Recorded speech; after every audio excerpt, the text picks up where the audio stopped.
everyone, today is Thursday, the 20th of June, 2019. This is The Gap, episode 472. I'm Lawrie. Joab Gilroy's here. How's your week going, Joab? Oh, yeah. Pretty good. It's alright. I Post E3 madness. Well, I was worried that I wasn't going to actually have a voice to do this podcast, but clearly I managed to keep it going, so that's all that matters. I found out my wife was sick last week. She couldn't speak at all after your wedding, because we went to karaoke, and she was already sick, and she very wisely decided to join in on karaoke. When Spice Girls is playing, you have to join in. That is true. So from like that day on for the next like 3 days, she didn't have a voice. Like she had no voice. I didn't find out until like Friday that she wasn't taking cold and flu tablets. And I'm not saying like cold and flu tablets are like the fucking cure-all or whatever the fuck, but she will 1000% get on me if I'm like, oh, I've got a headache. She'll be like, we'll take some aspirin. All right, and I'm like, no, I'm good. I'll just fucking power through. Okay, so I don't want to, I don't want to become dependent on aspirin or whatever the fuck. I don't know. This sort of weird old, Yeah, you don't build up that immunity. That's it, right? Like I want it to actually work. And yeah, no. Then I find out she never takes fucking cold and flu. Are you fucking kidding? I take cold and flu proactively. I like every day, all day, cold and flu. Even when it's not cold out. In the middle of summer, I'm just popping fucking cold and flu, chugging fucking cough syrup. Actually, I did have some cough syrup for the first time in a while the other day, and it was the good stuff with the pseudo, and kicked my ass. It was pretty funny. What do they taste like? I've never been sick, so I'm not sure. Well, yeah, like I don't know, like. Do your robot receptors even process taste? Is that something you're capable of, or do you just like, I recognize this as not oil, and then like you just fucking power through? I don't know. Yeah, this cough syrup in particular actually tasted really nice, like candy, which is pretty dangerous. I don't know, but I think that the reason that cough syrup always had that like weird taste at the back of it was so that people didn't just fucking hammer bottles of cough syrup, right? Right. Because you can get mad fucked up. My brother, I think I've told this story before, but my brother chugged a fucking bottle of cough syrup once, and we found him crawling around in the lounge room because he thought he was a dinosaur. Okay. And he was convinced he was a dinosaur. So yeah. That shit can hammer you. But anyway, just thought it was interesting because she gets into me about not taking fucking aspirin for headaches. She's, no, cold and flu. Anyway, naturally, I thought I was in the clear on the old getting sick debacle. Right. But no. Because she hadn't been taking cold and flu for fucking 3 days, eventually I did get sick because it persisted. Her cold persisted forever. And so I spent all weekend pretty fucking sick. And it was literally up until yesterday. I was like a fucking daytime call, a game time call on whether or not I was coming out to the preview event yesterday because you seem fine. the day before I felt sick as fuck. Right? And I'm like, I don't know if I'm going to be able to do this. Wake up in the morning. I'm like, fucking bing, bang, boom, well, let's go. And yeah, it was good. It was good fun. It was a good event. It's a good place, that 1989 bar. Arcade bar. It's in Newtown in Sydney. If any of our listeners are from Sydney. It was pretty busy last night. I don't know how busy it was when you left. It was starting to fill out a little. It was like full at one stage. Oh yeah? Yeah, like the main bit at the entrance was like packed full of people playing, like some of them were playing board games. I'm not sure what they were playing. Yeah, they got a bunch of board games. Yeah, and then like people were just walking in and just playing the Devolver Digital games off the street or whatever. Yeah, nice. Like there was one table, they must have sat there for like an hour and a half. Like there was 3 of them. They just like alternated. They were playing. So yeah, man. Nice. Well, yeah, they got a bunch of arcade machines as well. all their arcade machines are $1, which is pretty good because NBA Jam was free. yeah, free play. I can't believe we didn't play it while I was there. I Uh, think because one of the buttons was broken, oh, like okay. one of the players looked broken. It was the light wasn't Right, on, right. and he couldn't do anything with it. But yeah, it was definitely Should have gone going. some fucking NBA Jam, but we were too busy talking Yeah. and drinking. And then yeah, I had to bail and go taste a bunch of Glenfiddich whiskies. Mm. Woe is me. Anyway, we did play a game there, Carrion. Yes. So this was the E3 demo that they were showing, and so we got basically the experience that they were showing off at E3, which is pretty rad. I like when publishers bring games out to us, so we don't have to travel fucking 17 hours to get to a fucking game. Carrion, if you don't know, is by Devolver Digital. They showcased it in their Devolver Digital showcase. You are a monster, a fucking tentacle monster, and you're basically trying to escape.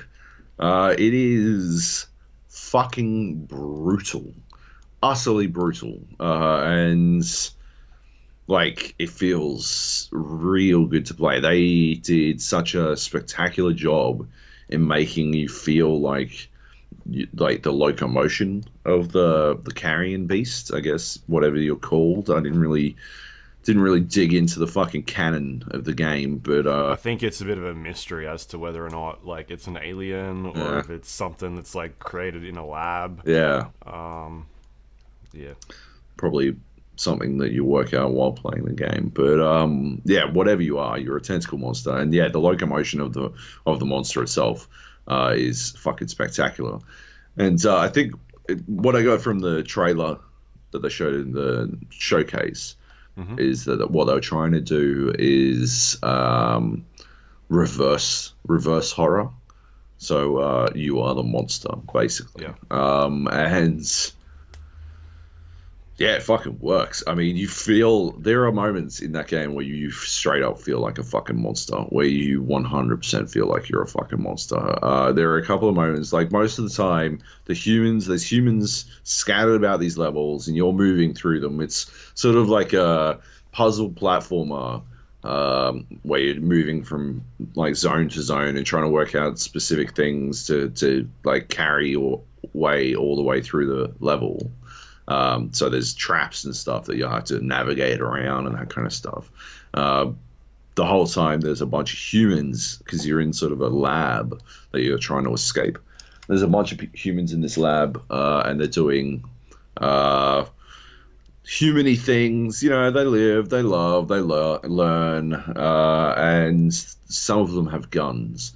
And the gun ones will shoot at you. They're not that big a threat. They don't feel like that big a threat to me because you're a fucking tentacle monster. The moment you feel like a real monster is when you come across a couple that don't have guns at all, and they just they're sort of just like fucking lab workers. yeah, they see you and they just run and until they like find themselves in a dead end, and then they cower in a corner, and you can literally just fucking tentacle your way up to them slow as fuck, and then just fucking eat them. And like it's very thingy. It's not the thing, you know. It's not related to the thing or anything, but I got a real thing. Like vibe whenever you eat someone because it reminded me a lot of that scene in the thing when they're doing fucking defibs and the fucking chest opens up and eats his fucking hands, you know, because that's what the fucking teeth on this carrion beast look like. Like they fucking look like they're just opening up out of the fucking chest of the monster itself and then just fucking chomping cunts, which is pretty sick. Yeah, and when it's against unarmed humans who are just carrying the corner, you do feel pretty fucking rough. But then, like, the tables sort of started turning for us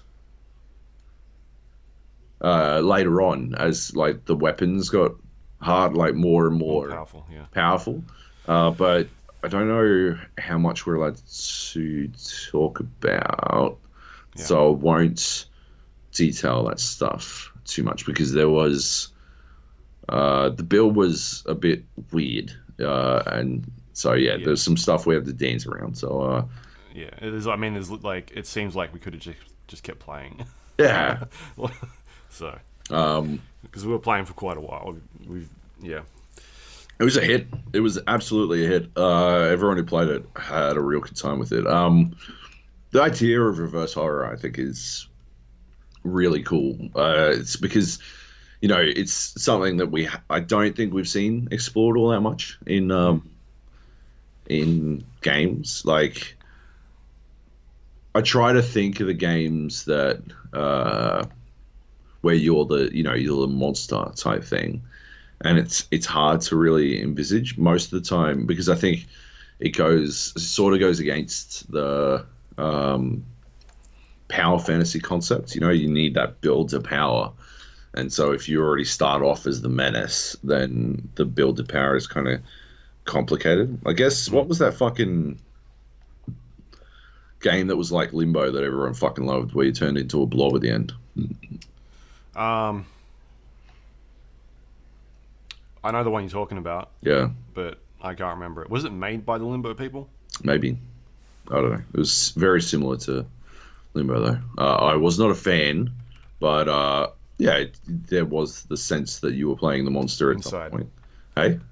Inside. Inside, yeah, that's it. And there was another game I can't remember the name of that I played fucking yonks ago, where you were like a prisoner, that you were like sort of. I think you were fucking. They had a demon in you, Right. and it was sort of a horror game, but also you were maybe not the biggest bad guy, but you were a big bad guy in your own regard. Um, but yeah, like that was still pretty classically. That was more like Darksiders, I guess, where obviously War is a bad guy. He's a horseman of the apocalypse, but within the context of the game itself, he wasn't actually the bad guy.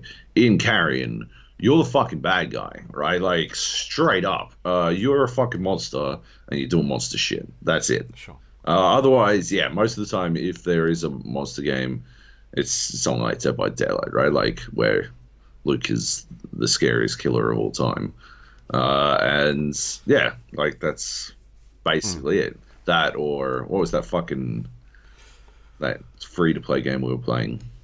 Oh, Deceit. Deceit. Yeah, Deceit had monsters and stuff. Fuck, But I want to play. I was looking at that the other day, and like, we should play it again. yeah, it was fucking classic. Such. Because they added a bunch and stuff. Oh, yeah, we'll definitely check it out. Maps and what. Yeah, yeah, I really liked it. I can't wait to see more. There's so much we didn't get to see. If I had any criticisms, and I do have a couple, it's that I know that you missed an upgrade at one point, and I missed an upgrade at one point. I believe we both missed different fucking upgrades. That doesn't seem like something. That's not something that should happen, in my opinion. Yeah, and I don't know how it's got this, like you talked about, this puzzle element to the game, like figuring things out. I don't know how Metroidvania it is, because there were parts of the game where once you got an ability, it seemed like you could backtrack a little bit, but I don't know how far you can backtrack. Like, could I go back and get that first ability again? Yeah. And also, it seems like it replaces your existing ability. It's one of these things where you get one thing. Yeah. And I don't know which abilities we can specifically talk about, but you get one thing. Yeah. And then you get something else that seems to replace it, and then you kind of just keep going. I don't know if like they're thinking of. I think we can talk about obviously the two first ones, which was the smash, the dash smash, and there was the web attack. Yeah. Right. That looks sick, because I missed that completely. The web attack, and Cam from IGN was like using it. I'm like, what are you doing? Yeah. Like, what is that? That looks sick. Yeah. Yeah. Like ridiculous. And the dash attack, like, seems violent in its own way, and like, but if you have the dash attack, you can't have the web attack, and if you have the web attack, you can't have the dash attack, and it's very at the moment. Yeah, at the moment. Well, there could be a point where they put in like a wheel or some sort of Yeah, unless the puzzles are thing. constructed around you specifically finding that stuff, but I don't know. Like, I wonder if that would be like the bad sort of backtracking as opposed to good backtracking. You know, that fun sort of I've got new abilities, time to go experiment with what I can do now type shit.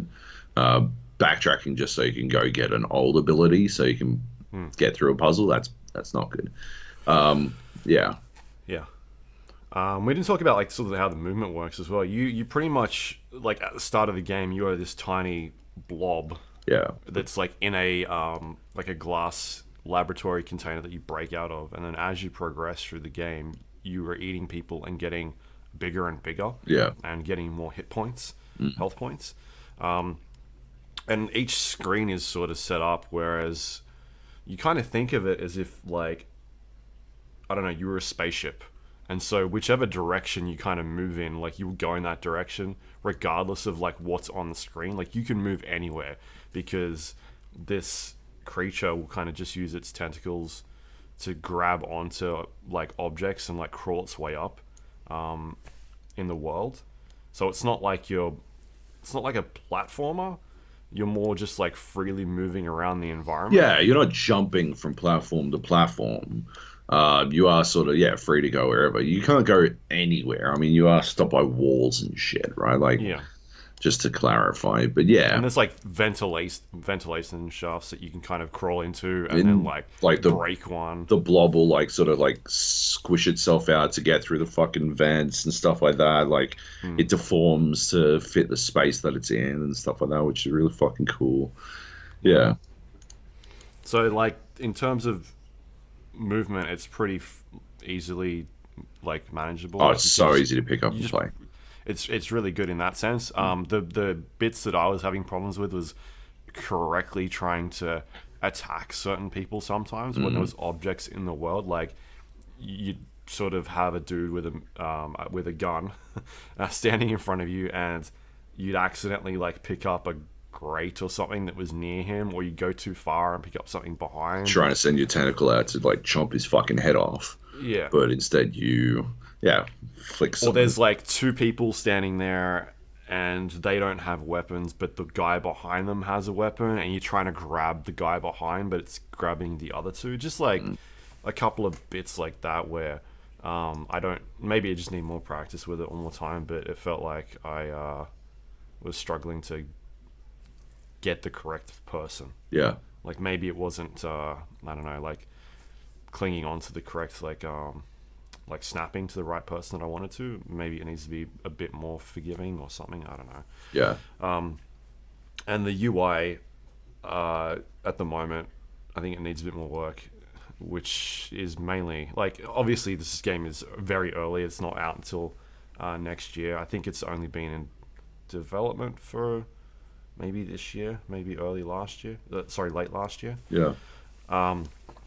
But yeah, just the UI. I think like more of an understanding of how many hit points I have exactly. It's definitely difficult to work out how much actual health you've got. Yeah, and sometimes you would like go into a like a next phase of your I don't know evolution or something like that, but you couldn't really get a grasp of what was actually going on. Yeah, Like, have I just upgraded in some way, yeah, or because like sometimes you'd go to this part of the game and you'd interact with something, and then like he'd sort of go into like a cocoon state, and I think that was a checkpoint. yeah. I think it was But true. but then sometimes you'd pop out it's like other things, and you'd be a smaller creature again, and I couldn't really figure out like what was going on there. Yeah, yeah, So yeah, obviously super early, but like sort of areas that I was a bit confused about, or areas that need to be like a bit more work. Yep. But a lot of fun. yeah. Heaps of fun. Yeah, it's like if yeah, it's basically just communications issues at this point. Like just some sort of UI designer type deal would make the game just the next level type shit, you know. But for now, it's already super addictive. Yeah. Its construction, which is really cool. Yeah, and just the movement of that creature is really cool. Like when you see it, just grabbing onto things in the world and like pulling itself along. When you like oh, I'm going to go up in this roof, and then each sort of little arm sort of pops out and grabs a different part of the environment, to sort of lift itself up. Is really nice. Mm. And there was also another ability, another button you could press, and it seemed like it would reach out and you could go and grab No, things or something. No, no, okay, um, don't talk about that. right. I never saw it actually. I never saw it happen. All So right. I never got to do it. I saw someone else doing it, and I was like, oh yeah, cool. But I never actually saw that thing and like what it did. So Well, yeah, moving on. right. Yeah. It's rad though, and yeah, I've got no idea when the fuck it's coming out. Oh, it's like next year. Really? Yeah, 2020. That's gutting. Yeah, that's fucking ages away. Oh man, yeah, shit. All right. Oh well, fair enough. Yeah, it is. It is shaping it. It's definitely one wish list though. And make sure it's on your fucking like keeping track of it. One that's Yep. out much sooner is My Name is Pedro. My name My is my Pedro. friend is my friend Pedro. My friend Pedro. My friend Pedro. My name is Pedro. That's what we're calling it for now. Uh, This is your new name. My friend Pedro, which starts today. Yeah, by the time this is By the out. time this is out, yeah, Friday. Yeah. Um, yeah. I'm not wild about this one, to be honest. I like it. I enjoy my time with it, Hmm. but I feel like I thought it was going to be too one note, right? I thought it was just sort of a lot of the same over and over again, but it definitely mixed things up a bit once you get a little bit deeper into the game. Like the further you get in, it just if it's not one note, it just holds a note for a very long time before it changes things up. And I feel like pacing wise, that's it's not that great from that perspective, you know. So instead of it makes it feel like it's the sort of game that if you play it a bit at a time over a long period of time, if it's something that you just come back to every now and then, right, it feels a lot better than if you play it in one massive fucking sitting, where you just slam out a fucking ton of it, right? Because if you slam out a fucking ton of it all at once, then it feels like you've done a lot of the same, you know, that one note kind of thing for a while. And then, yeah, eventually it does change up. But yeah, if you're having a couple of goes here and there, having a couple of sessions over the course of your playthrough, having a bunch of sessions over the course of your playthrough, then it feels a lot better because, yeah, you don't get used to what it's doing in that one section. Yeah, I think it's literally just a pacing problem for me. That and I don't know, man. I feel like it does like all the voice. There's no like voice acting. It's all like this weird noise. Simlish. Yeah, Simlish type thing. That I don't know. I feel like it could have been voiced. There aren't that many lines, and so going with Simlish and text bubbles, yeah, it just feels like I don't know. It could have been more than that. Could have been better. Yeah. But So I'm playing it the way you described, like the play a couple levels at a time and then come back, because yeah, it sort of suits the like you finish a level and it gives you a score and like a you know how quickly you completed it, and you know this is your S rank, or you're given like a grading, yeah, and it reminds me of like a I don't know, man, like a trials or something like that, where you can kind of keep coming back and replaying the get like that mission over and over again. yeah. I feel like, And the but like, all right. Sorry to interrupt, no, but no, that's cool. maybe I don't do that. This like I don't know. In trials, right? I would do every fucking track until I got fucking gold, Till right? gold, yeah, yeah, But in this, I didn't really care until I'd say after the first boss fight, right? I didn't really care about that stuff because I didn't find those early levels very interesting. I think it's a pretty like weak start as a tutorial. Like I feel like it's tutorializing for way too long. That Right. first section before the first boss fight. After that, yeah, I definitely get your trials analog, but before then, I have no interest in going back. I got C on a couple of those fucking levels because I just didn't fucking like. I was just like fucking edging out, fucking popping someone in the brain, and then edging back in again, and then Hmm. fucking dropping down and doing it the least stylish way possible. Yeah, Uh, I mean, Later, you yeah. definitely feel like, yeah, I guess that's the thing, right? Is that it gives you all this grading system and how quickly you did it and how many enemies you killed, but you don't get anything out of it. It's just like a mark. yeah, It's not like you're working towards a goal, as far as I'm aware at no, the moment. yeah, So there's no incentive to go back except for the part where it's like, I guess the incentive is that it's for the speedrunning community and yeah. things like that. And that, levels are inherently entertaining. Sure. And, doing them stylishly can be entertaining in its own right. But yeah, there's no intrinsic, Yeah. extrinsic Reward system. motivation. Yeah, to actually do better. You just sort of do it for the fun of it.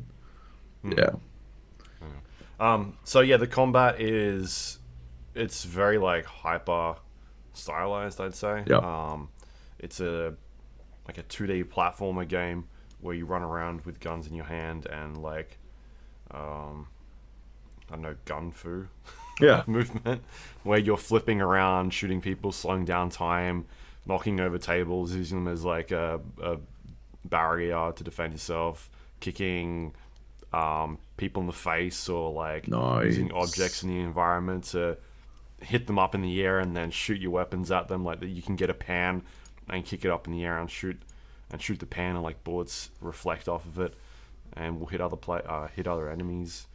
There's like a dodge ability which I haven't really used much of at the moment, um, but yeah, there's like a it feels like it's supposed to be played really, really fastly. Like, how fast can you get through this level? Yeah, But the way I'm playing at the moment is not really like yeah. that.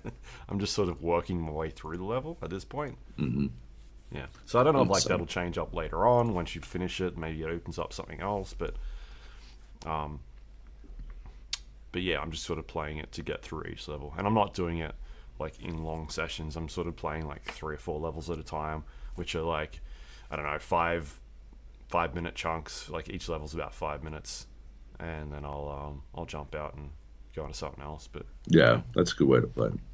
yeah. Um, did you get your performance issues fixed? Because you were having Not yet. trouble. Yeah, I haven't looked at it today. yeah, So I'm having some very minor issues with the game performance wise. Like it caps out at 60 yeah, on PC at least, and it feels to me like it's not running at 60. Like it's running at 30 or something, or something lower than like around 30. And because we jumped on the Switch version yesterday, and like the Switch version feels better than the one I'm playing. And, like it's really like the movement in general is pretty floaty in terms of the character. Like you jump in the air, and it takes him a little while to get to the ground. But just the like moving the mouse around, you can see it really like jittery and stuttering a little bit. And then when you're sort of going through the environment, like it's not smooth at all. And the only thing I can sort of think that it could possibly be is maybe something to do with G-Sync, is sort of where I'm leaning yeah, towards. yeah, yeah. Um, because But that does weird things with frame rates, and maybe it just hasn't been, I don't know, optimized or something like that. But otherwise, like I can still play the game. It's just a little bit jittery, so I'm sure they'll sort that out. yeah, yeah, because I haven't been having any problems on my end, and yeah, like it feels good to play. Hmm. Um, yeah, I think it's just yeah, it is just for me. It's literally a pacing issue, which is weird. I'd love to get it on Switch because it feels like it'd be a lot better on Switch. It would really suit the Switch style of like play for a bit, put down style of play. And I think just when I'm looking for someone to play on my PC, that's not what I want to do. I'm not in it for the 5 minute session. I'm in it for the long haul, baby. Right. Yeah. But yeah, it is good. I'd love some voice acting. Honestly, I think that'd be the biggest improvement that they could do is add voice acting. I want to hear what the banana sounds like. I want to hear its voice. I mean, you saw the launch trailer. I assume it sounds like Antonio Banderas. Yeah, that's what I would think. In my mind, it now sounds like Antonio Banderas. But yeah, I just wish that it was voiced that way the entire time. But yeah. What if the banana was Keanu Reeves? Whoa. That's amazing. Wake the fuck up, samurai. It's banana time. It's banana time. Yeah. Anyway, yeah, so that's out. Yeah. I think by the time you hear this, it should be out. Yeah. I would look at it on Switch if it were me. If I could have my time again. Yeah, that would be where I'd go for it. Yeah. Right. And it's not expensive either. It's like I think it's retailing for $17 USD at the moment. Yeah, it's on Steam at least, which is I think it's pretty reasonable price. Yeah. It's 25 Australian at the moment. Yeah. That's pretty good. Cool. What else we got? I don't know what else is here.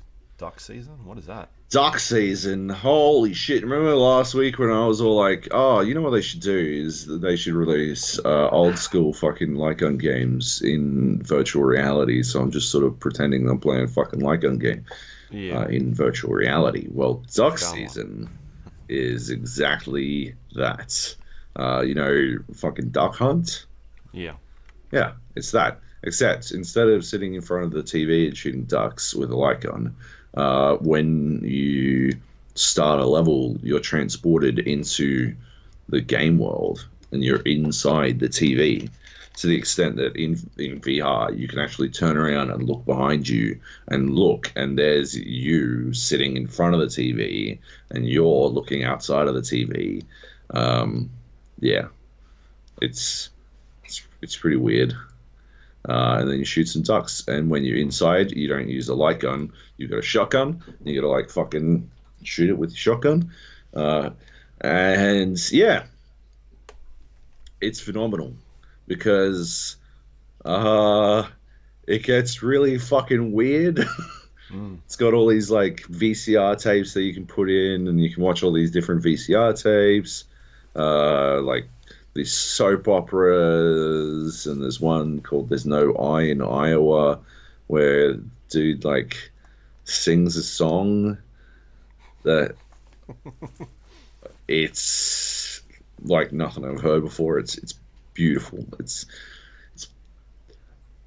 I don't know how to say too much about it without spoiling it. It's available on PC now, like outside of VR. You can play it without VR.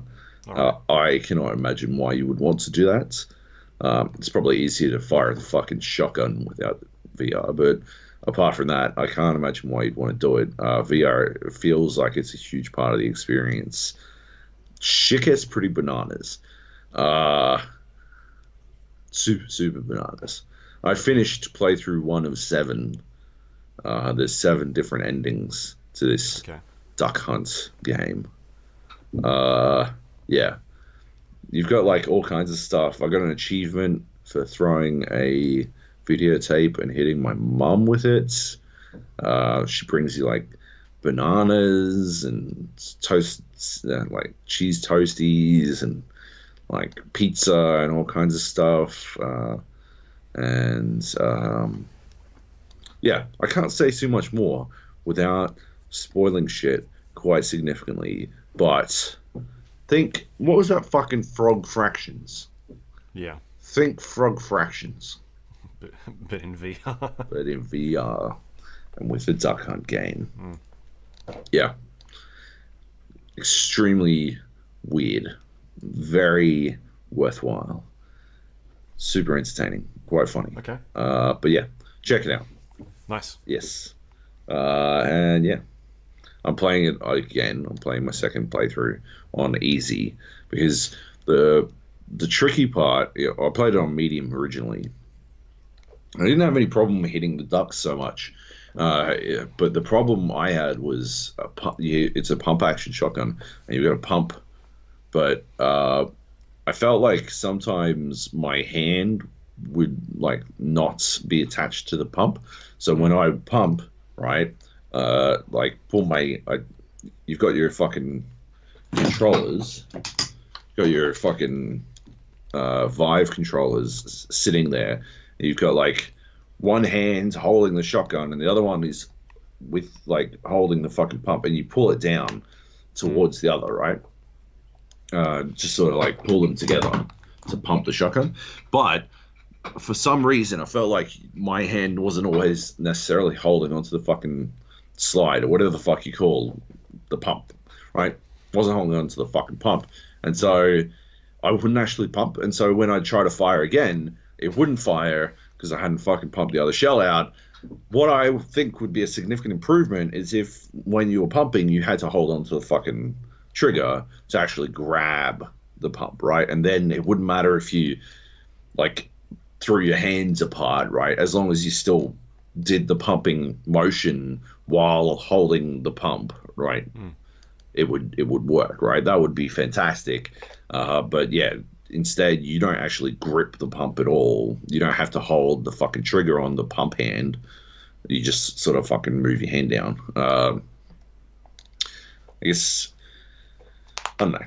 So it's a weird complaint, but it was actually a huge detriment to my ability to fucking pump a fucking shotgun, which is winds up being super critical later on in the game when you've got to really put a lot of fucking shotgun shells downrange as fast as humanly fucking possible. It gets pretty important for reasons, but yeah, yeah, some good achievements as well. I got an achievement for shooting two ducks at the same time. Felt pretty slick about that. There's a there's like a duck that sort of sits next to you while you're like in the game world. It just sort of sits there. It's like your duck friend. You can murder that for an achievement. You don't have to. It's just something you can do. And yeah, everything once you're out of the TV, you can interact with shitloads of stuff. You can like, there's a whole bunch of different game cartridges that you can put in. Like, there's a Sinatra game where you put it in and you're Frank Sinatra rolling around and like shooting people for whatever reason because he was a renowned gangster. There was what was it called? Triple Tiger instead of Double Dragon. They're all like fucking weird knockoffs. They play on a fucking weird knockoff SNES, and yeah, they're all weird knockoff games, and yeah, it's pretty fucking good. You can grab like videotapes from around the place and chuck them in instead of the fucking, and it'll take over the TV, and you can watch these videotapes and stuff, and yeah, there's a lot going on in there, and I have not even scratched the surface of some of the shit going on in there. But yeah, yeah, check it out. Nice. Yeah, Underlords. Underlords, Dota Underlords, Yeah, this is the Valve game? Valve Auto Chess. Right. There's so many I can't keep up anymore. There's three. I guess there's four, right? There's Dota 2 Auto Chess, which is the mod, the original and the best. There is Auto Chess, which is the mobile game being made by Drodo, or whatever the fuck they're called, the Chinese company that made the mod. That's out on Android right now. You can play it if you want. It's pretty good. A pretty good rendition of like a faithful rendition of the mod itself. The best part about it is the how all the units have like just barely had their names changed. Yeah. So instead of gyrocopter, it's helicopter type stuff. Like, and it looks exactly like gyrocopter, but he's called helicopter now. That kind of stuff. Like they've barely done anything, um, but they've made it just different enough to not get their fucking asses sued off by Valve. And then obviously there is Dota Underlords, which yeah, they put out earlier, no, late last week, I think. Hmm. Had to buy the Battle Pass, the Dota International Battle Pass, to Right. get early access, and fucking I was all about it. I'm straight in, baby. I want the international prize money to go up as well, right? Why not? My $20. Um, yeah, I got 3 keys. I gave you one. I gave Dangers one, and I gave Darth Homer one. Hmm. Because nobody else fucking jumped in, I guess. So yeah, I guess they're trying to get people into it. The other auto chest that's available is the Riot one, The TFT. League of Legends. Yeah, the League of Legends based one, which I can't remember the actual fucking name of it. It's It's like Team Fight Tactics, something Team like Fight that. Tax. That's exactly it. I can't get into this. I have been. It's not on our list, but I've been playing League of Legends, Luke. I've been playing League of Okay. Legends To because try and play this auto chess game. because to get a fucking access to the fucking public beta environment of League of Legends, which is the other way to play TFT, you need a fucking honor level 3. So I've been playing League of Legends and carrying my fucking ass off, uh, trying to get my fucking honor up, but I can't do Why it. don't you just ask someone at Riot? They have not been forthcoming. I have asked, no such luck. Um, So yeah, no luck for old Joab. I've been watching on fucking on Twitch, and I'm not wild about it anyway. I don't think they've. It's pretty clear they're just jumping on a bandwagon at this point. They Right. might do something interesting with it, but so far it seems like pretty standard run of the mill stuff. Dota Underlords, on the other hand, it feels like they fucking get auto chess, and they are doing some shit with it. Straight out of the bat, they changed the way items work, which was my biggest gripe with auto chess. So they changed the way items work. They changed the way a couple of classes work and stuff, which has definitely led to some losses on my part. Because I assumed they worked one way, and it turns out they work a different way. They've added like single player. You can play against bots, although the bots Oh, are nice. hilariously fucking easy. I beat my first game. I beat the hardest level bot, like 7 of the hardest level bots. No workers. I don't feel like it's a. I don't know how you would code better bots necessarily. Like because the game's not necessarily solved. So Right. like you could make I guess you can make a chess bot, right? But Yeah. at this stage, not enough is known, I think, about overlords for them to create a reliable, super bot, right? Right. The fucking Until OpenAI gets in that's there it, right? And fucking yeah, and decides to do a bot. does a billion different fucking moves per second to work out the optimal path, and then nobody can fucking win. Um, but yeah, the bots aren't that good, but that's okay. It doesn't matter. You can still play on your own though, which is cool and like allows you to sort of practice without getting your fucking ass handed to you. The difference I've seen between auto chess on mobile and Underlords on PC is that everyone on Underlords appears to know what the fuck they're doing, while I have now currently have a 90% win rate on auto chess on mobile. uh, yeah, I just win at auto chess. And what I think is happening there is that I think the game is appearing on people's game stores as a popular title, and so people are downloading it with absolutely no fucking idea what they're doing. Meanwhile, Overlords, on the other hand, Underlords rather, on the other hand, requires someone to have actively seeked out the ability to play Underlords. So Sure. you know, you're only really getting people who know how the fuck to play auto chess, really. I mean, there's probably matchmaking set up in there as well.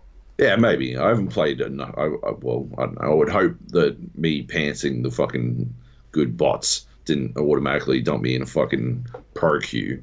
Um, yeah, I think mostly it's just, yeah, you know, I don't think, I think it might be too early to have competitive skill-based matchmaking. I don't know. Is my gut feeling. Because it's not doing any of the stuff that tells you uh, where you're ranked. But on the other hand, I guess Dota 2 Auto Chess, the mod was always sort of matchmaking. No, you might be right. So anyway, what have they changed? They've changed the way items work, so you can only put one item on each hero now, Hmm. which is awesome. You get an item, you get to choose from three items at the end of every creep wave, which is fucking brilliant. It's still a bit of RNG, but you're guaranteed an item. None of this fucking auto chess just sort of rolls dice as whether or not you're getting an item, and it rolls another dice as to what item you're going to get. So you might wind up with like garbage, but you might also wind up with some top-notch shit. In auto chess, in Underlords, no, your it's sort of tiered the same way that the heroes are tiered. So you won't see the best heroes until you're around level 9 or level 8 or 9. You won't see the best items until you're around level 8 or 9 either. So there's an incentive there to level up quickly that doesn't exist in auto chess. I guess you do have the hero incentive, but other than that, yeah, like with items as well, it's an extra incentive to spend money on leveling up, which is good. There's items that like give you better items. Like you can get like a passive that will make it so that you will always get items that are a level higher than what you are. So you will see way better shit as a result.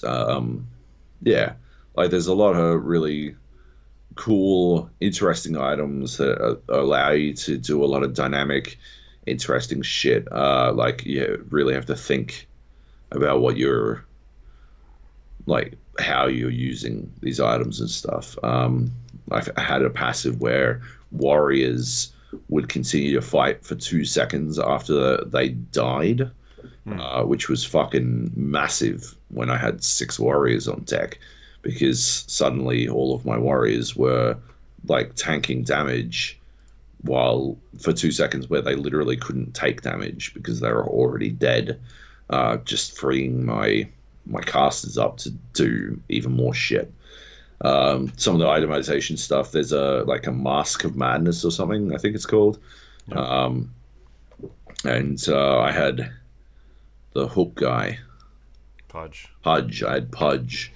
Uh, and I wasn't wild about his special when he gets enough mana. So basically, as they attack and are attacked, they build up mana, and eventually, when they've got enough mana, they use their special ability.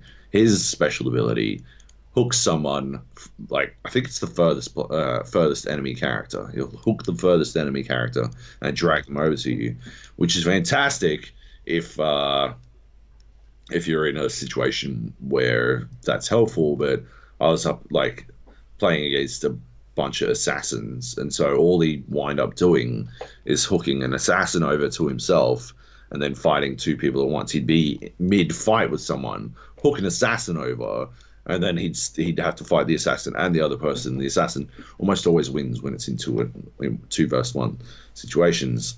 So it just wasn't working for me. But the Mask of Madness, what it did was like plus 400, plus 40, like Attack its speed. attack, yeah, Yeah. something like that. And but it also silenced Pudge, so he no Right. longer built mana at all. Yeah. But he was doing so much more fucking like core damage, which turned him into a really fucking useful, like really useful hero that otherwise I was actually gonna fucking straight up sell. Because yeah, he was far and ahead, just losing me too many fucking fights. Um, what else is there? Depending on what you're going up against, the Black King Bar makes you essentially immune to magic damage there was one team composition where like I was getting fucking smashed. I was down to like 25 health. This other dude had like 70 health left, but he had like majority fucking magic users. And I got the BKB and I put it on my Lycan, and it was the most disgusting shit I've ever seen in my life because none of the magic damage did any damage anymore. And so my dude just sat there, not taking damage, ripping through all of them. It was fucking redonks.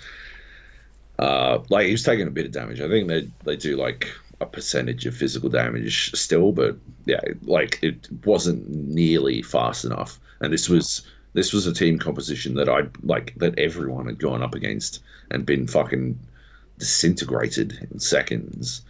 But no magic damage, no worries. Which is That's still like an RNG thing, right? Like you were lucky to get that item.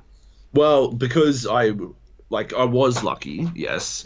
But like I also could have built into less magic damage. Like there's a lot of at the end of the day there is RNG involved. That is the core experience of the game. Is that like managing RNG is a huge part of it, and he was, I suppose, managing around the idea that nobody would be able to do anything about his magic damage, but you can actually build directly. I can't remember which race it is in Underlords. I can't remember which race it is in fucking Auto Chess either, but one of the races specifically, the way Auto Chess works, when you've got like multiple of the same type, they have like a synergy. So if you got multiple 3 warriors, then they've got extra armor. If you've got multiple whatever this is, I feel like it's either primordial or scale. Yeah. None of this makes any sense. So primordial's a race.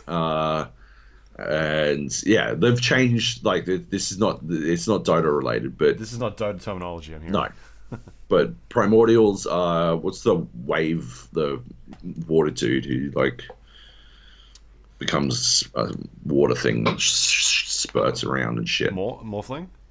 Morphling, yeah, morphling's a primordial. Tide Hunter. No, Tide Hunter is a scale, I believe. Oh, okay. But the rock guy is tiny. He's primordial. Yeah. Oh, primordial. Sorry. Yeah. So yeah, it's not really. There's Trio no like protector. No, I don't think so. I think he's definitely. Maybe I'm not sure. He's a tree. Come on. He is a tree.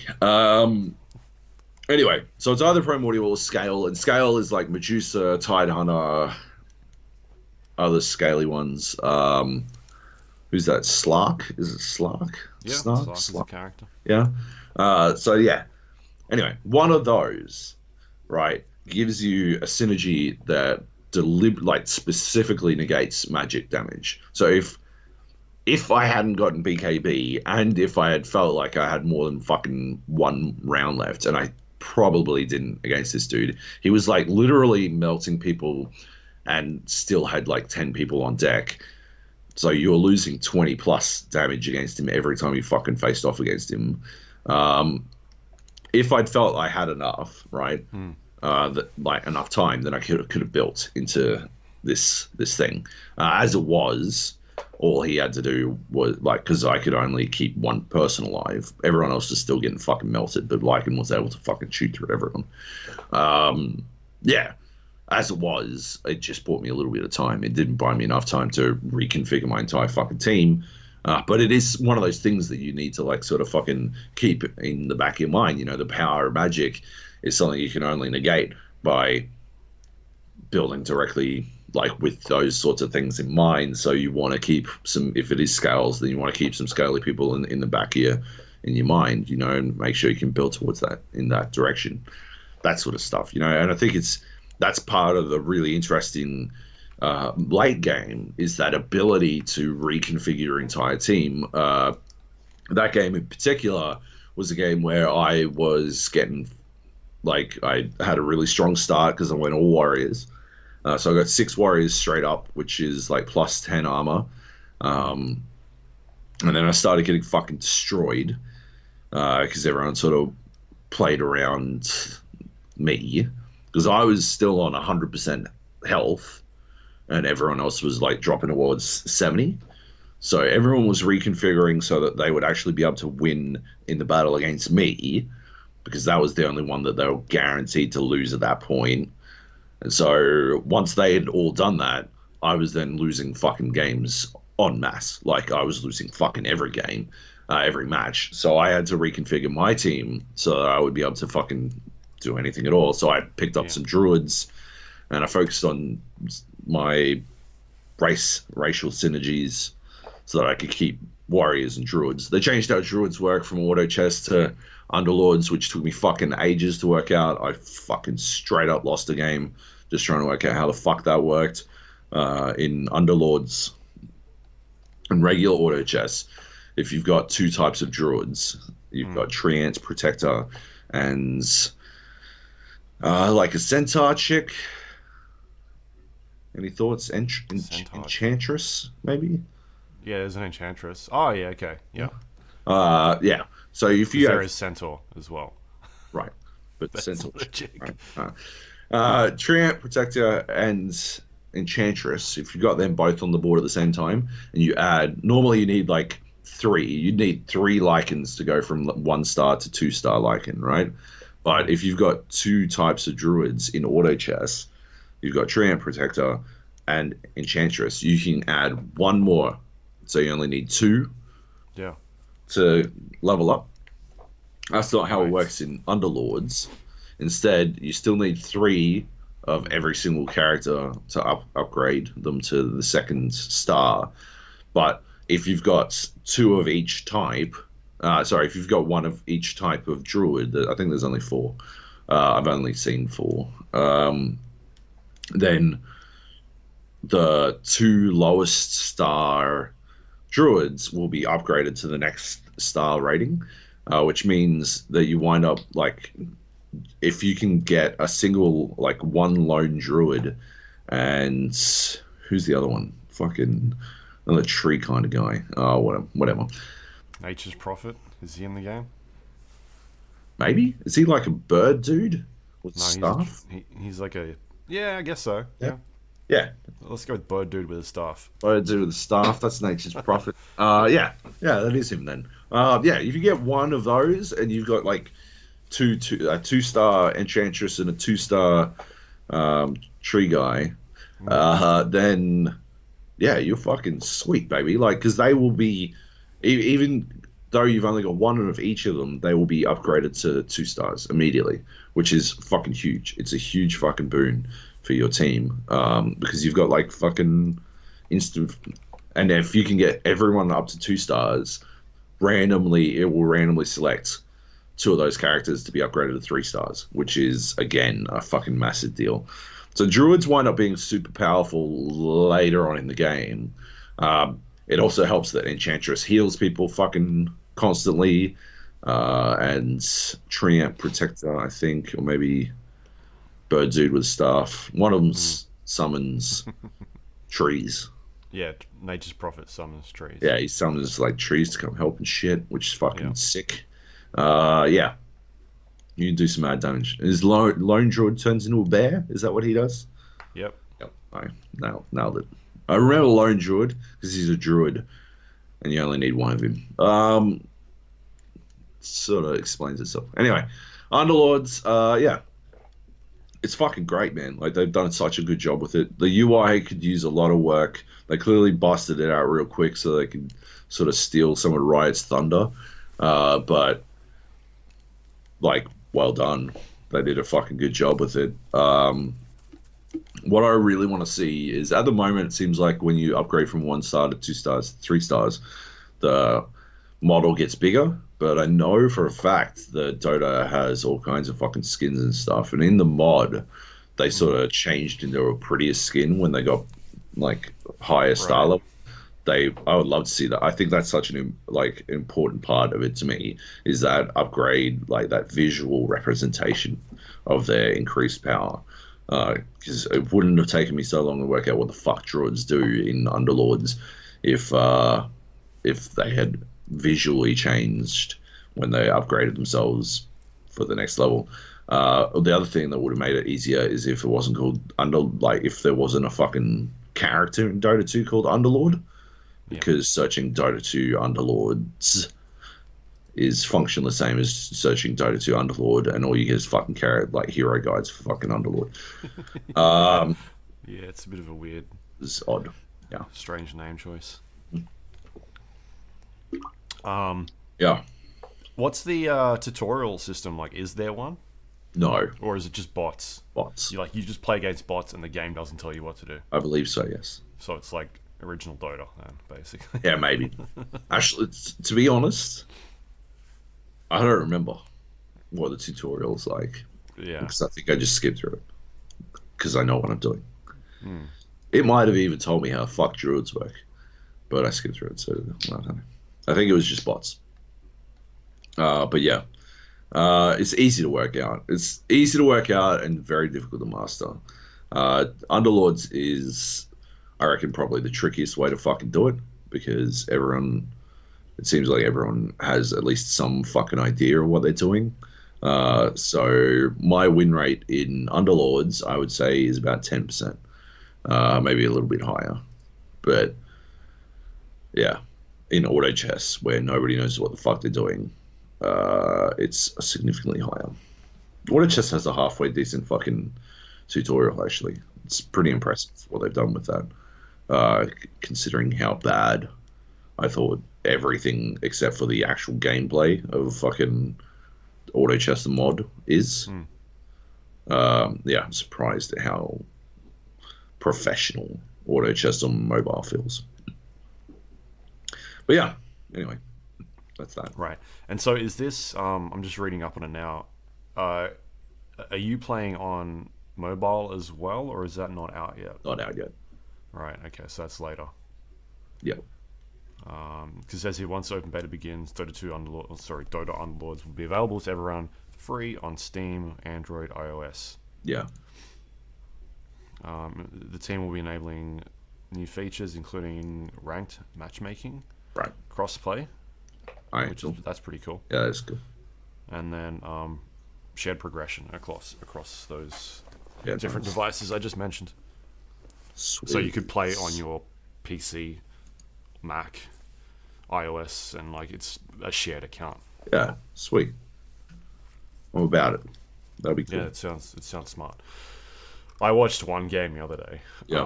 I don't know how it ended up with me watching it because I was nearly gonna play some Dota the other day. I don't know how it happened, but I was just thinking I might fire that up, and I didn't. But Danger zone. Underlords ended up on my front page on YouTube. Oh yeah. I'm not sure how. Oh no, it would have been through Purge. Right. And so I watched one of his matches. I think it was his first game or something like that he played. And yeah, looks interesting. I'm just like curious as to how it works. Like I don't know. Like the correlation between those Dota 2 and Underlords is very different. Obviously, you've got characters in there that work, that have abilities that are similar. Yeah. And there's items that I can understand how they work. Like when you talk about Mask and Magnus, I know that that's attack speed. But like the actual gameplay is vastly different. So yeah, it's one of those things where they need a good tutorial Oh yeah. to get people in there. And yeah, I'm curious to see like how, like what is their like long term goal with it. It sounds like it's going to be free to play. Is that right? Judging by I would say what so. they're saying? I would say it has to be. Yeah. I mean, they're talking about free to play in open beta, but it'd be strange for them to be like, hey, we're taking this mod that's in Dota 2 and we're going to now make our own, but you're going to have to pay for it. Like, that'd be fucking strange. Like, I feel like everybody would probably abandon it at that stage it'd be done. and just go back to the free version in the mod. Like, Absolutely. Well, they'll just go to auto chess. The auto chess one, I think they might even be getting bought out by like Nexon type shit. Like, right. yeah.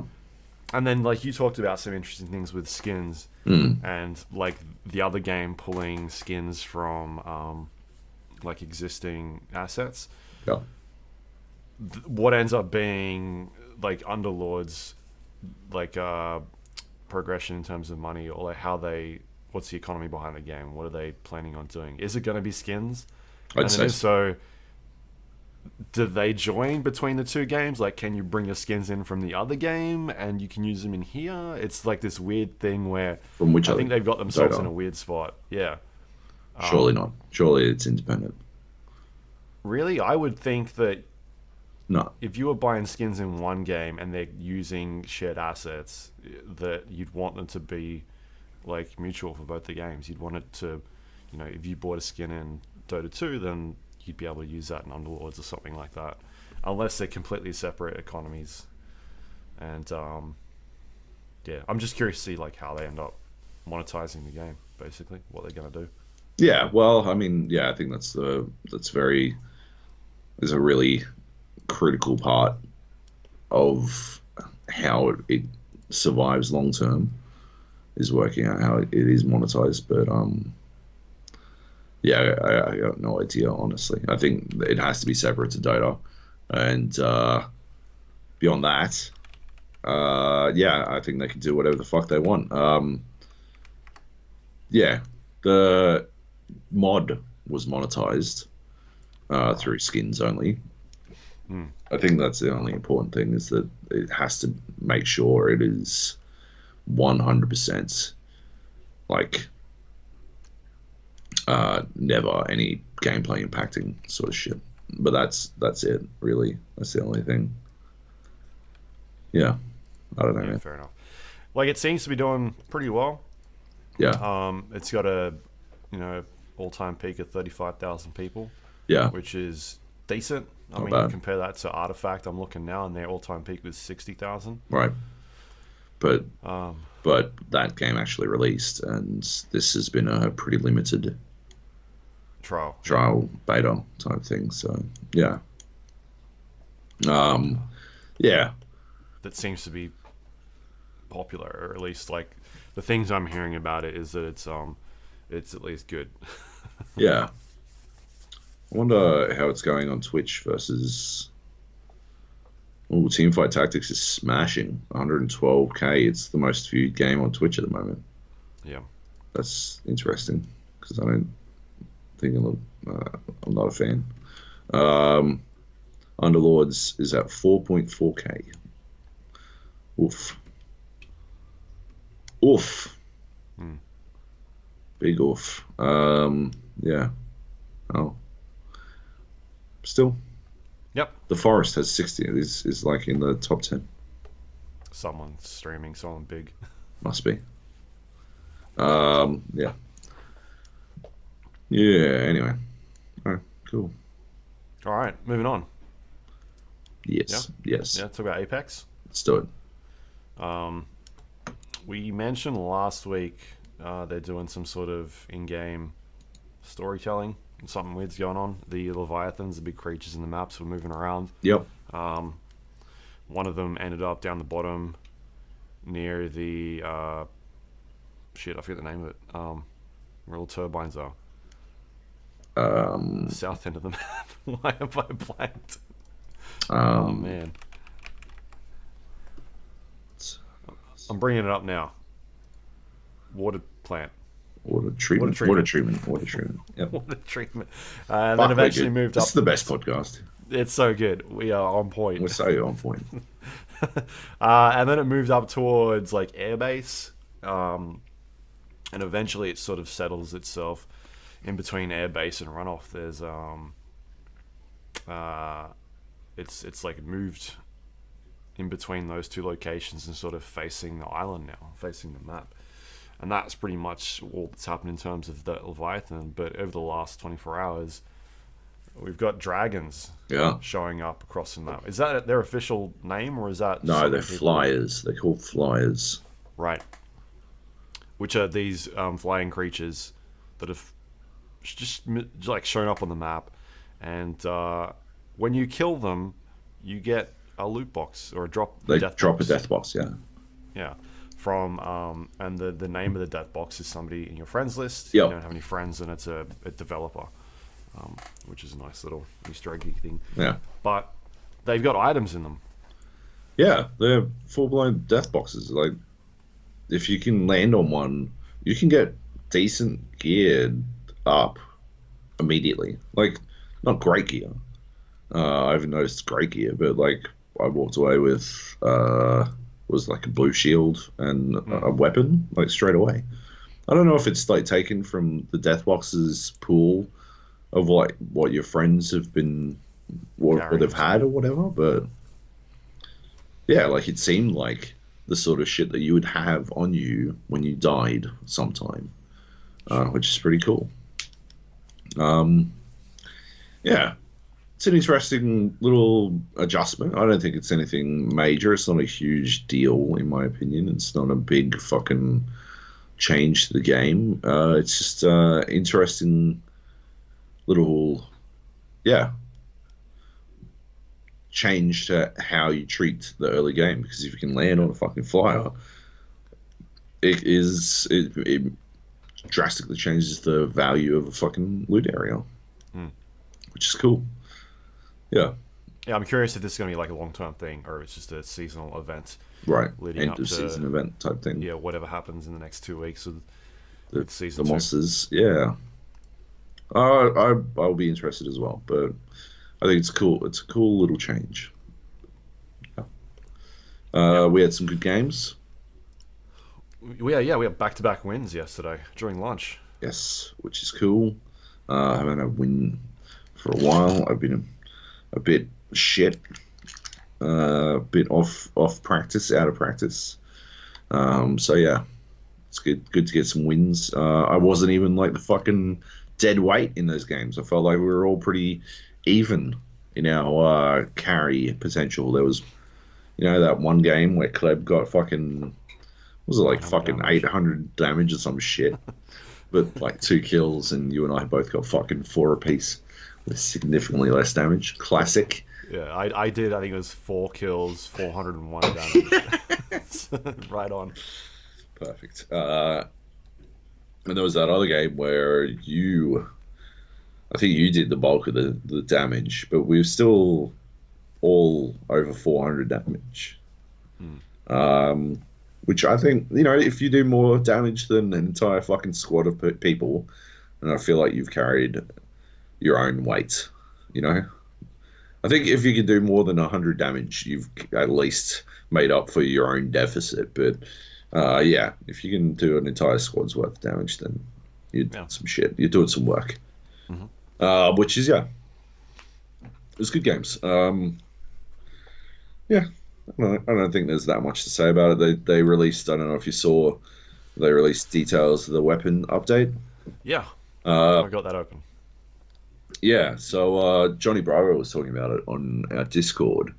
Right. JB was saying that so basically what they're doing is they're adding two new attachments Mm. to change like new hop ups. So disruptor rounds increase shield damage, and they go on the alternator and the RE45, and hammer point rounds increase unshielded damage for the P2020 and the Mozambique. JB was saying that he thinks that should be switched. That the Mozambique and the 2020 should do greater armor damage, because what you're trying to shred through when you hot drop is armor. I don't necessarily agree with the reasoning, although I do agree with the end result. He got the correct answer in my maths quiz, but he didn't show the correct working, so only gets half points. Uh, Ultimately, I think that unshielded damage on the Mozambique, because it's still only a three shot fucking weapon, Yeah. um, is functionally fucking worthless, because the last thing you're going to do is take away someone's shield and then Switch guns. yeah, right, switch to Mozambique, right? But if you have a Mozambique and you can pop off your three fucking rounds and then switch guns to something that will shred them, like a fucking prowler or something, that would make more sense to me, right? that would create an incentive to actually want to switch guns and stuff. But the other thing they did, the other thing they're doing is they're changing the shotgun max stack of ammo is now reduced from 64 to 16. Yeah, it's huge enough. That's it. The Mozambique is pointless because there's no fucking way you are carrying around a fucking Mozambique plus multiple stacks of fucking like shotgun ammo. So either you've got a fucking shotgun that, yeah, you are only carrying 16 fucking bullets for, which is fucked, or yeah, you're taking up multiple like slots, ammo slots for a weapon that you're literally carrying around to switch to. It doesn't make any sense. Yeah, Mozambique's dead. It was this dead before they even like they fixed it and then they killed it in the same fucking update. Buffed up some less popular weapons, the flatline, the P2020 alternator, and the triple tech.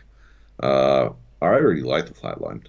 To be honest, I didn't like how much damage it put out, but I did like the recoil behavior of it. So I never really turned it down unless I found it.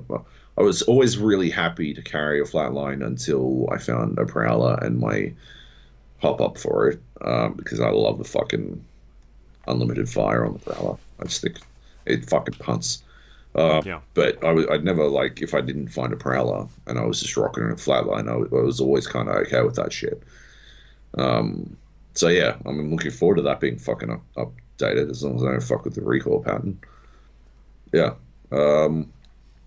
Otherwise, yeah, the Arcstar, it's a drop only weapon, so it feels like it's not that big a deal, right? To me, it doesn't feel like it's going to have that big an impact. It's going to be one of those ones that fucks you when it fucks you, but otherwise, you're not really going to account for it in a play session, you know? Hmm. Yeah. Anyway, what do you reckon? I'm interested to see what they do with the triple take. Yeah. I like using the triple take. Yep. I sometimes will just chuck a fucking red dot on it. Yeah. Just run at people with it. I got a squad wipe yesterday with triple take. Yeah. And because I can, yeah, I'll just like 3 shots and someone's pretty much down with that thing. So I'm curious to see like what is the buff? Is it just more damage? Are they changing the way the spread works? Is it fire rate? You know, what's going on there? Is it like distance, like making the damage do more over distance or something? Because I generally will use it as sometimes as a close range at the start of the game. Yeah. I don't mind it as an actual sniper rifle once you get the mod on it. Yeah. You can definitely like melt people.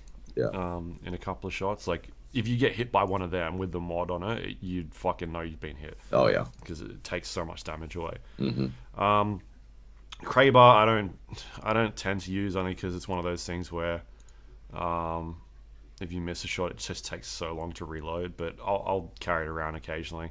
It's one of those things where, like, if I hit someone with it, then you switch to the assault rifle. You don't go for 2 shots straight with the Kraber. At least I don't. Yeah. So yeah, and the other guns like the alternator, I don't use the P2020. I use the alternator if I need to. It's fine. If it's the only thing you've got, yeah. Yeah. And the flatline, like whatever, I'll take that. I'll take the Valk, you know, whatever. Yeah. Yeah. The attachment, the energy mags are getting a buff as well. Oh yeah, up to 80. Which is good. So Just makes sense. It brings them in line with the other fucking assault rifles. It was dumb that they weren't there already, really. Yeah, I like using the energy guns. Yeah. I'll take like all of them. Yeah. I think they're all pretty good. I like rocking the Havoc with the mod on it, the hop up. It's good. I dig it. And then what else is there? The Arcstar changes. They're reworking the way that sort of affects the shield damage, which is an interesting change. So what are they doing? They're making it so when you get stuck, like it's down, right? And then making it so that if you're just caught in the brink of it, it doesn't immediately shred all of your armor. Yeah, so if you get hit by one and it sticks to you and you've got no armor, then it'll down you straight away. Yeah. Whereas before, if you had armor and you would be on the edge of like the explosion, you'd still get like a pretty devastating effect. Yeah. So it looks like they're doing something with like the radius, changing the way the radius works. Like the further you are to the point of impact, maybe the less damage the further you are away from it. So yeah, because they can be huge. Like arc stars, sometimes I will probably take arc stars over grenades only because it does a lot of damage, but also you get the disruption. Like you can't aim anymore. Yeah. Causes a lot of problems. Yeah. Yeah, it's an interesting one. It's going to be interesting to see how it like actually changes the utility of the arc star. But I don't think it doesn't feel like it's going to be too huge a difference. As long as it still does some shield damage, because it feels like that's the critical purpose of the arc star. Sure. Yeah. Anyway, yeah, some good changes. Yep. And that'll be in about a week and a half. Yeah. Week and a half, 2 weeks, just shy of 2 weeks. Yeah, 2 Tuesdays from now. Yeah. Cool. I finally hit 100. Oh, right, yeah. Nice. Yeah. Pointless. You got nothing. I got, when I think I hit 98, I got a Apex pack. We don't call them loot boxes, we call them surprise mechanics. Of course, yeah. And they're totally and it was a surprise to me because I got a Pathfinder Gold skin, which I don't use Pathfinder at all. Even though he's the best. I don't think I've ever used him. Yeah. So yeah, it's convenient for me. That's perfect. They really nailed it. They killed it once again. Did you feel like you got a feeling of a sense of pride of accomplishment? Yeah. Excellent. Yeah. Nice. All right. One last game on the list. This will be a surprise to people. It's called, you may have heard of it. It's called PlayerUnknown's Battlegrounds or PUBG. It's back, baby. It's back. We haven't talked about this game in yonks. We haven't played this game. Also true. But we haven't talked about this game in fucking yonks. We played some rounds. We played some squad games. Fuck, I have moved on. I have moved on so hard from PUBG. I don't understand. I think I'm way out of practice with this, like with the game. But there's so much about it that I feel like I need to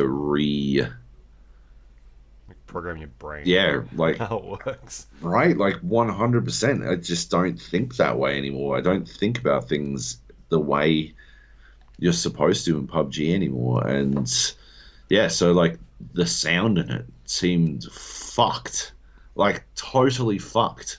To the extent that like at one point we were getting shot at, and I'm like, oh yeah, they're over to my left, and you guys were like, no, they're to my right, but I was to your left, which means like, who the fuck knows where the fuck those shots were coming from? Like, no fucking. I was correct. They were on our right. No, but I was correct. They were on my left. They were definitely on your left, but they weren't the people shooting at you. It was the dude on our right that was shot at you. Right. Well, yeah. Okay, maybe someone killed me, but I'm pretty sure it was the people, the people on the left were the ones that actually killed me. Yeah, they ended up killing you. But I think the guy that shot at you was the solo. I think he was part of the same team, but he was way off, like not with those guys. Yeah. Yeah. I don't know. It was fucking weird, man, because yeah, and that and the fucking visual noise of the game makes it really hard to fucking. I was having so much trouble fucking only close range. I was having no trouble identifying fucking enemies at long range. But once it was inside of 50 meters, I was having so much trouble fucking spotting characters against all the fucking other noise of the fucking game. I was like, in that game we came second. I think my callouts were pretty fucking on point until literally at the end when I had no fucking clue. I just didn't fucking know. Because I couldn't work it out. Because it was like just, I don't know, a bunch of fucking trees and shit. Yeah, I think what didn't help is like one of them had a silenced Yeah, weapon. There was another dude shooting at us on top of a rock that had a ghillie suit on, like a snow ghillie suit, because we were playing the snow map. yeah, yeah. They're clearly well geared. Yeah, I don't know, man. Like that. For me, the best part about playing PUBG was playing with Heath and Drew, because it just reminded me of like good old times, right? But that's not PUBG. That's just hanging with buds, right? Like that's classic. Every game is better in co-op if you're playing with good people in co-op. Hmm. Um, yeah, I was not having a good time generally in PUBG. Um, we were playing with 150 ping as well, which made it even harder. Like because all of my ability to fucking accurately spot targets was at a distance. But we were at 150 ping, so like my first shots were never fucking hitting. And I had to fucking recalibrate that shit on the fly for 150 ping. It's not that like it's not the worst thing. It's not like old school 300 ping type shit where you're fucking aiming fucking towards north when they're behind you and shit. But like yeah, like it was still pretty fucking tricky, Yeah. and it doesn't feel good when shots would hit in games with that didn't treat Australians like second class citizens, um, like weren't hitting because PUBG treats Australians like second class citizens. It's just feels a bit shitty. Hmm. Yeah.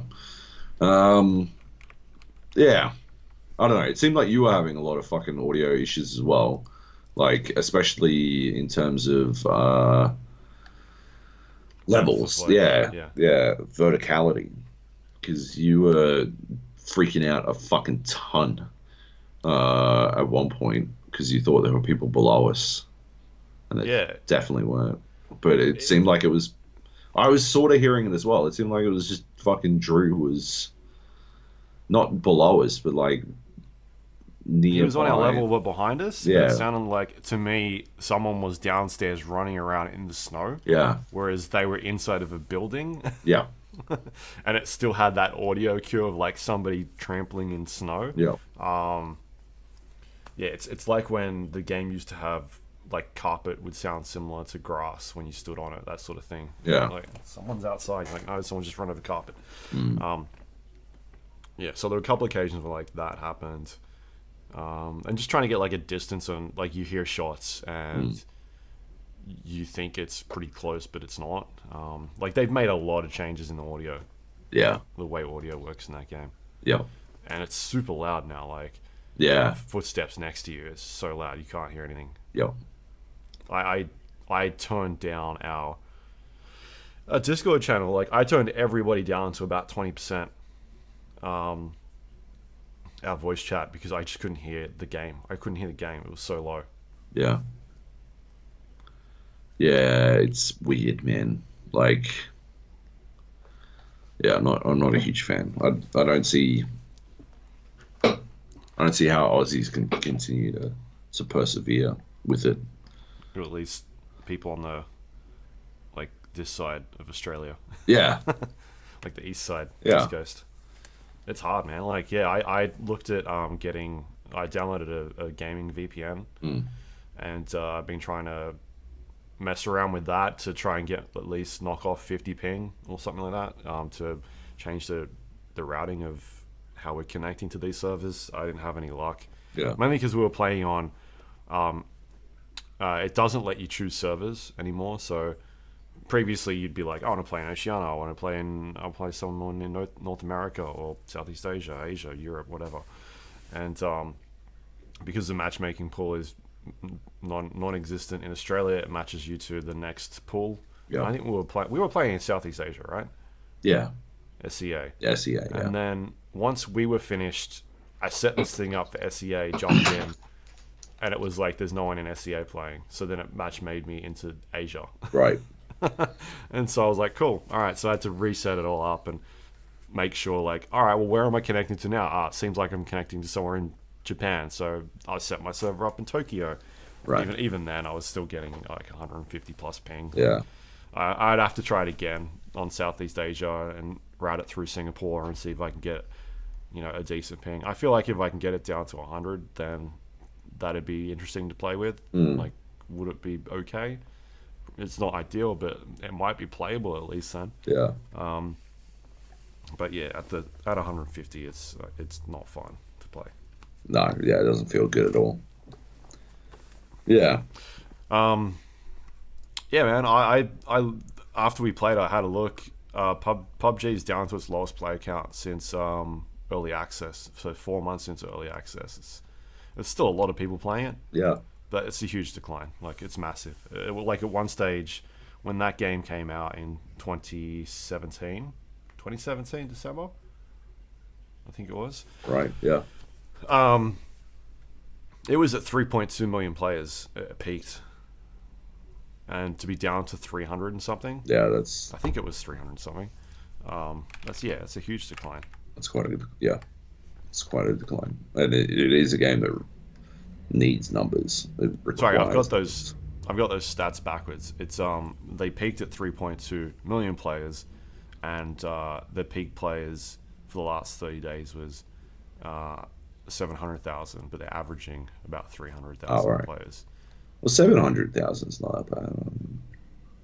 Still down from 3.2. Yeah, And, definitely. like, at that stage, the average player count was 1.6 million, so as opposed to today where it's below 360.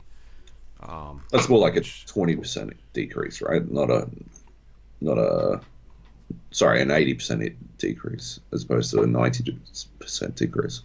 Right. Still bad, but yeah. Yeah. August 2017, they were at 389 as an average. Right. So they're below that at the moment. Mm. Yeah, man. It's just like you look at the players they're bleeding, and it's a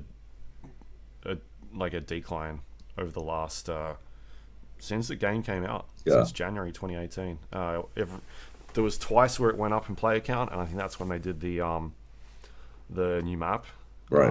Which is the one we were playing. Vikendi. Yeah. Yeah. So I'm sure they'll get to a point where it starts to steady out a bit, but I mean, that's not what you want for your game. You kind of want it to go like a wave, like a seesaw. Yeah. Like, you wanted to keep drawing people back in, but the fact that that's only happened twice in the last year and a half, Yeah, that's crazy. yeah, it's not great. There's a new patch going up that's in the test phase at the moment. Right. They're adding a deagle. Cool. So a pistol. They're adding a new armored APC. People won't be able to shoot out of it, but it's got twice as much health as a UAZ, and you can't shoot the tires out. It's also amphibious, so it can go on land and water, which would be interesting. What else is there? They've changed some of the way you can vault in the game. You can now grab up onto ledges, so roofs, Right. high fences. What else? Obstacles over 2.5 meters high. So things like containers and whatnot, Cool. you'll be able to grab onto. So that'll change the way that. Yeah, it's gonna be pretty huge. I mean, yeah, you're gonna be seeing a lot of people on roofs, I feel like. And gas cans can This explode. stage. Yeah, gas canisters. That's I a saw a pretty video of interesting this. one. Yeah. It's pretty entertaining. It takes about, depending on the gun, can take up to 2 bullets to 7 bullets to blow one of these up. You can, it doesn't do like full amount of damage if you've got no armor, so Okay. you can still survive one. Right. And if there are multiple in the same location that explode, it doesn't stack, as far as I'm aware. I think that's what it said in the patch notes when I was reading before. Yeah. And they take up an entire slot now. So previously you'd stack gas canisters to fill up a car, like, hey, this person's going to carry gas, and they would stack. Now they're just a single item slot. So sort of, I wonder if it takes up more room. I'm not too sure. Like, because you can obviously have as many items as you want in your inventory. Yeah. Like, they're not stacked, but how much actual space is it taking Yeah. is different. So they added in radio commands as well, so you'll be able to change things like the ping system. You'll be able to communicate with people that aren't from your region, which is something I guess they need because they're having a lot of problems with matchmaking now. Mm. And what else is there? Changing the way battle points work, BP. Adding some extra incentives in there and whatnot. But the other thing, because we haven't played for so long, they changed the way that you jump out of the plane and you navigate your sort of descent Yeah. to the world, and also once you pop parachute, that's different. So that I don't even know how you're supposed to use it at this stage. No. I was struggling a lot. I was also struggling quite a bit. Yeah. Like I would need to go watch a video on how to fucking swing, how to work that. Yeah. Yeah. Right. You look like you've disappeared. You're just floating ahead now. I feel like I'm losing my voice, eh? Oh, the dark. Look out. It's very dark. There we go. Oh, there he is. I'm back. Sweet. Yeah. Cool. Anyway, that was PUBG. Yeah. All right. Cool. What do you think of the map? For Candy, I liked it. Like Heath was saying, it reminded me a lot of Namalsk, which was a DayZ map that we used to play a lot. Although it didn't have anywhere near the sheer number of horrors that Namalsk threatened, which was freezing to death, starving to death, or going down a bunker and never being able to fucking climb your way back out again because the ladder was fucking 40 meters long, and there was always someone at the top of it with a gun. But apart from that, no, it was cool. Like I like snow as a playground. It reminds me of, like, I think it was a classic setting for a lot of like old school shooters. They liked snow as, I think snow allowed them to use like lower textures, and they didn't need fancy foliage on trees and stuff because most of the trees were dead or covered in snow. Right. So it is kind of nostalgic. Reminds me of No One Lives Forever. There was a snow map in that I always fucking loved. Yeah. What did you think? Yeah. Like I need to play it more. We only played a couple of games. But yeah, it's got some interesting mechanics. Things like you can track people in the snow because you leave footprints. Never really messed around with that. Yeah, seems alright. I don't know. Yeah. Need to play it more. I mean, we jumped back into we played some of the original maps as well. So we jumped into Erangel, which is getting a rework. Yeah. When's that out? I think that's on the test server at the moment. Oh, okay. So they're basically like texture updates, adding new locations, new loot table. Because holy shit, it was ugly. Yeah. It was an ugly game. You compare that to the map we were playing. It's Yeah. like, damn. Yeah. Changing some of the terrain, I guess, as well, would be something they're probably looking at to make it, you'd be able to hide in some good places. So, yeah, still, that stuff be interesting to see. Anyway, that was PUBG. Jump back into it. Still super disappointing. Yep. Alright, should we do some news? Yep. EA loot boxes. EA loot boxes. They're not called loot boxes, though. Yeah, that was... This was revealed today in the dumbest way possible. They're not loot boxes. They're surprise mechanics, and they're quite ethical. Was the headline declaring all of this, and yeah, it was part of an oral evidence session with the UK Parliament's Digital Culture, Media and Sport Committee.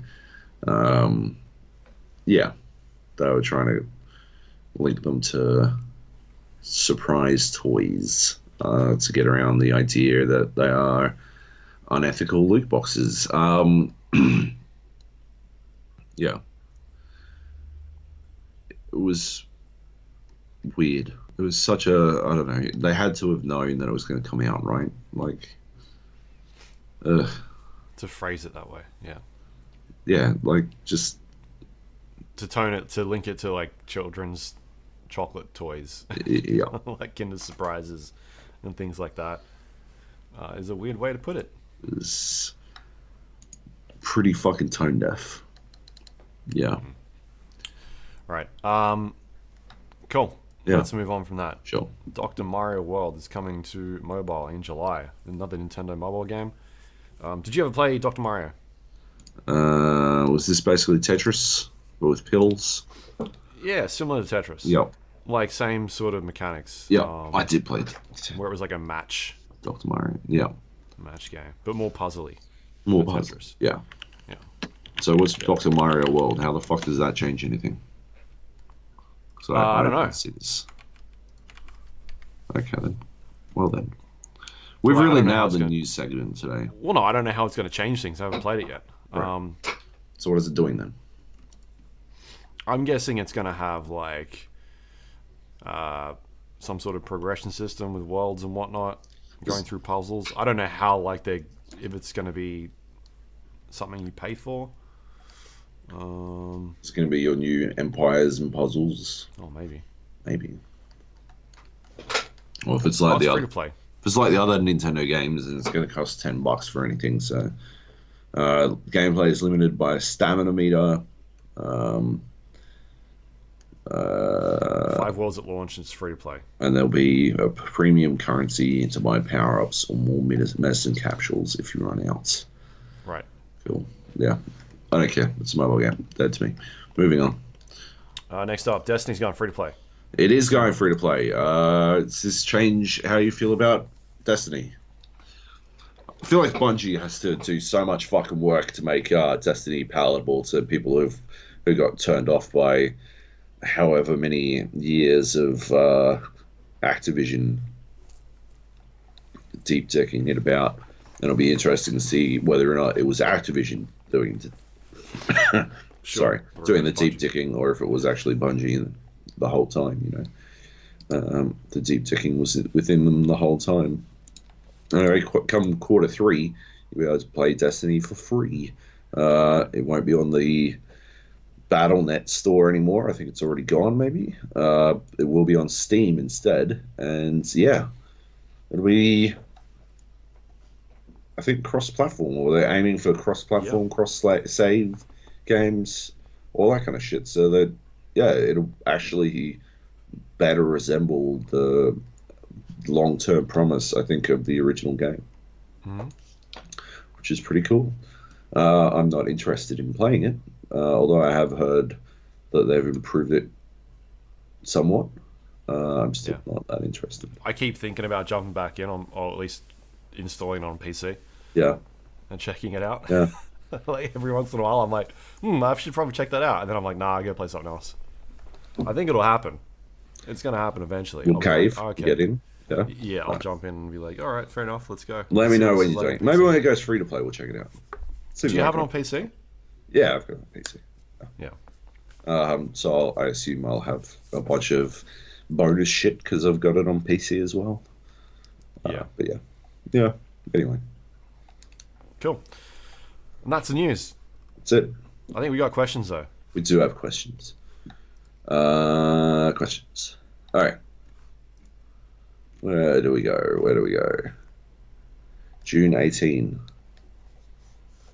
June 6, June 18. Okay. Drew Money. Dr. E3 Money. Back fresh from doctoring at E3 for money. Right. The Avengers game can't actually end up being good, right? Like, how many bad and terrible superhero games have we seen over the years? And now they put all these heroes into one game. Are we supposed to believe that they're going to make all the heroes fun to play and powerful, etc., with vastly different powers and strengths? I can see it now. Oh, here's Black Widow's boring ass stealth section. Now you get to be the OP Thor to beat up some dudes. Now you can be Iron Man and fly for the flying section. Now you can be Hulk for another smashing dude section. Now sniping level is Hawkeye. Fuck this game. Okay, so maybe I'm a negative Nancy and it'll be good. But really, what seems more likely? Good game or steaming pile of poop above? Or the steaming pile of poop above? Yikers! That is some negativity, Dr. E3 Money. It feels like you didn't get enough E3 money when you were doctoring or at DC E3. money. Oh, yeah, no DC money. Too much DC money. He's Warner Brothers is back to fat big truck back up to his fucking house and dumped it out like he's shilling for Anthem or some shit. Yeah. There. Look, I think it's way too early to say. But from the gameplay I saw, which was recorded by a dude with his phone between a chair behind closed doors, fucking screening for I some think we fucking called this. idiotic reason, we did. Um, from the gameplay I saw, yeah, it looks like it's got a fucking ways to go. It does seem like you will wind up with specific sections for specific heroes in the single player campaign. Um, I think it's going to be tricky for them to too much with that. As long as it feels good to be the heroes, I don't think that matters though. Like the boring ass Black Widow stealth section, if it's actually feels engaging, then I don't think that's that big a deal, right? And it'll be fun to smash motherfuckers as Thor or Hulk, even better, right? But it isn't exactly, if when I think about, you're right that there are a lot of fucking bad superhero games, right? But when I think about certain characters, like Hulk has there is an awesome Hulk game, but it's a game where he just fucking wrecks shit, right? That's a fucking high bar to fucking reach. It's tricky. They've set themselves up in a tough spot because they are, whether they like it or not, going up against the MCU, which has established itself as, the premium fucking blockbuster franchise. And Spider-Man. And Marvel's Spider-Man. yeah, the most recent comic book game was Marvel Spider-Man. Like, actually, the more I think about it, comic book games have actually had a pretty good run in the last 10 years or so. We've definitely had some turds. But like we got Batman Arkham City, we got fucking Marvel Spider-Man. Like there have been some fucking knockouts as well. Uh Arkham City was the best game that came out that year. Uh or else. Yeah, I think it was Skyrim, it actually. wasn't. Anyway, yeah. What do you reckon? You reckon it's gonna be any good? I think it's too early. I've got faith in Crystal Dynamics. They've made some good Tomb Raider games, two of them. Yep, Third one, I don't think was them, or at least that team. true. I think this is the Tomb Raider team. Yeah. Um, from what I've heard from people, like these sections where you're playing as specific characters are like predetermined moments. Like switching between different characters is something that'll happen, whereas there is um, this open world element to it where you play as a character that you want to play as, and then you go do those missions. Yeah. These ones where you're switching between, Sort of the story missions. yeah, like Yeah. there's the story beats. There's missions in there that will make you do that, like single player. Whereas the other ones are like you want to play as a certain character, and you can team up with your buddies, and they can choose their own characters as well, their own heroes. Um, Yeah. so yeah, I think it's just too early to tell. Yeah. Um, I at think least without approaching seeing it it. from a cynical position, though, I think it's a healthy fucking way to go about it, to be honest. Because the alternative is going in for someone like fucking Batman Arkham Knight, where was that Yeah, the Batmobile one? the Yeah, blue where you're one. going in after fucking Arkham City and your expectations are fucking sky high, and then you get fucking Batmobile puzzles all over the fucking place, and you're like, fuck, bummer. Well, okay. Well, next. I guess. Shit. So, yeah, Yep. anyway. Cool. Good question, Drew. All right. Another question from Baz. Which one of you lives next door to the airport? Which one of you lives next door to the Banditos clubhouse? Interesting question, Baz. The answer to both is actually Luke. However, most of the planes you're hearing are from me because Considering I live next to the airport, it's even weirder. it is super weird. It is super weird. Yeah, for some reason, when the weather gets shitty, like it is at the moment, they reroute a lot of the fucking planes over my fucking house uh, for their final approach, which is annoying as fuck. Yeah. On occasions, they'll change flight paths, and some of them will come over the top of my place. But Yep.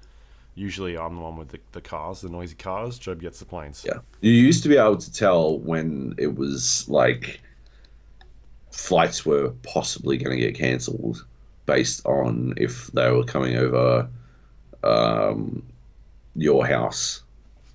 Like that used to be really bad weather, is when they would get rerouted over your house because that was some like last ditch shit. But yeah, I got no idea anymore. Or sometimes you hear them go over Joab's house, and then you hear them come over mine. Super weird. Yeah, they're just fucking flying low over everyone's houses. Just really fucking up Sydney.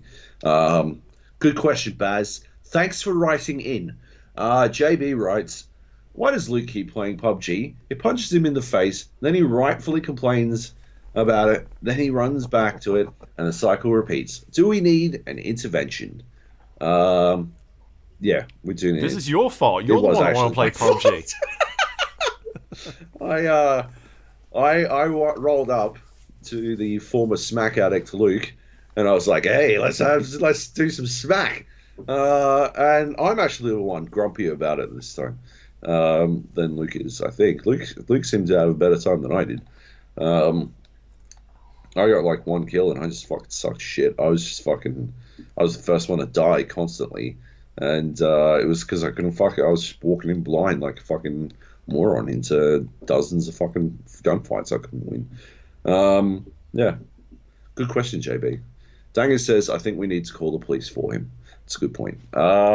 Question time. Luke and Jarby Jojo, what are your thoughts on Pokemon Sword and Shield's graphics, especially compared to other Switch titles like Breath of the Wild? I feel like Pokemon is kind of living 10 years in the past in that department. Cheers, Dangers and Mash. I reckon it's no Jack and Daxter, for sure. Have you seen those photos that are going around on Reddit, those pictures rather, of people like mocking up their own sort of Breath of the Wild / Pokemon shit, Luke? No. Oh, dude. I would play that game a million fucking times. Nintendo have gotten fucked by those fucking screenshots because that game looks fucking amazing. Whatever that game is, I want to play that. I do not want to play whatever the fuck Sword and Shield is, which can go fuck itself. Yeah, that's some shit. You should look that stuff up. It's on like, I think it's like being reposted every other fucking day on r/gaming. But yeah, it looks fucking gorgeous, man. It is spectacular. It's just like overworld stuff with like the Pokemon sort of hanging out with Ash or whoever your main character is or whatever, and like these massive like horizon lines and stuff like that. It just looks fucking gorgeous. I absolutely think Pokemon is living in the past, and yeah. I think I said it on Twitter the other day, but like it when NHL had to update to a new engine, and the next NHL that came out, NHL 15, was like one of the fucking worst NHL games of all time, right? Because it was missing so many fucking features. That's what this Pokemon feels like. They finally had to pull their finger out. They're not allowed to fucking make the same game again for the like umpteenth time. They have to do something new. They weren't ready for it, and so what they're going to shit out is like this half-hearted attempt. That's what it seems like to me. Thoughts, Luke? You don't care about it. I'm just looking at screenshots now. Yeah, it looks I don't know, like lifeless. Yeah, There's maybe a word I'd put on there. Just not like a lot going on in these screenshots. Look at this shit. Look at this shit. Look at this shit. Look at this shit. I'll send it to you on fucking Facebook. Right. And so this is like a mock-up. Right. Why is it taking 10 minutes to open my messages? I don't know. Here we go. This is beautiful radio. That's great. Search for, I believe it's called Pokemon Call of the Trainer, which is a terrible fucking name. But yeah, the fucking images. Man, yeah, the Gyarados looks fucking sick. And they're flying around on Charizard. And there was another one where they were like surfing on the back of right. Lucario, maybe? I don't remember. But yeah. Yeah, see, that looks cool. Like, why not? There must be a game in the works using that engine, right? The fucking Zelda engine. Oh, you would hope. How fucking rad would it be? Yeah. Like, you see how this is? You're looking at like a valley, and there's grass. Like, it looks like there's grass. Whereas those other screenshots that I saw, there's like patches of grass every once in a while. Otherwise, it's just like flat textures. Yeah, like a flat texture with some dirt. Mm-hmm. And then you see hills in the background. There's no real, like, there's no geometry to it. Like, you look at the hills in these mock-ups, and they've got volume, and they've got, like, it's bumpy. It looks like a fucking rock. Yeah. Whereas the ones in the other, just, like, it looks like, draw me a hill, and someone drew a fucking lump and was like, there's your hill. Yep. There's your mountain. All right, fair enough. Yeah. Yeah. Excellent. What is that? This is like some sort of bee character. What? It's a bee Pokemon. Obviously, I am out of date with Pokemon characters. Sure, let's go with that. It's pretty old school, man. Yeah. It's pretty traditional. Great question, Dangers. I love thinking about fucking Pokemon. Where's the bee character? I don't see any bee. Anyway, it doesn't matter. Great question. Great questions. 4 fucking questions. I love it. Even if one of them, Baz, was snarky, still fantastic. I love questions. Yeah. And they were real solved. Not just fucking rants. Actually, Drew's was a real rant. It was totally a rant. Yeah. He didn't even chuck a question mark on the end of his fucking rant. But I treated it like a question anyway. That's it. That's it. Cool. The Gap. You can find us on iTunes, Android, Windows Store, Spotify, YouTube, all those amazing places. Search for The Gap, the GA podcast, one of those two will definitely come up. Please rate and review the show if you've got a couple of minutes. Yes. 2 minutes, all it takes. A minute. That's it. Helps other people find the show.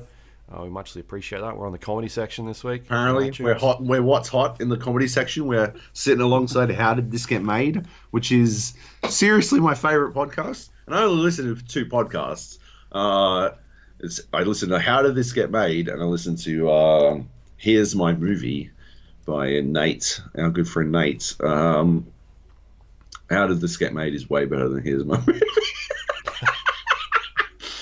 Because How Did This Get Made never deliberately decided to not read out my fucking question on a podcast. So, yeah, just throwing it out there. I never sent them a question on a podcast. Yeah. But yeah, anyway, yeah, that's pretty cool. Yep.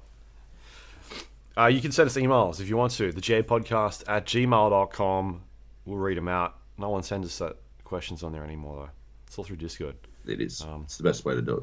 But you can find us on social media, facebook.com/GApodcast, twitter.com/GApodcast.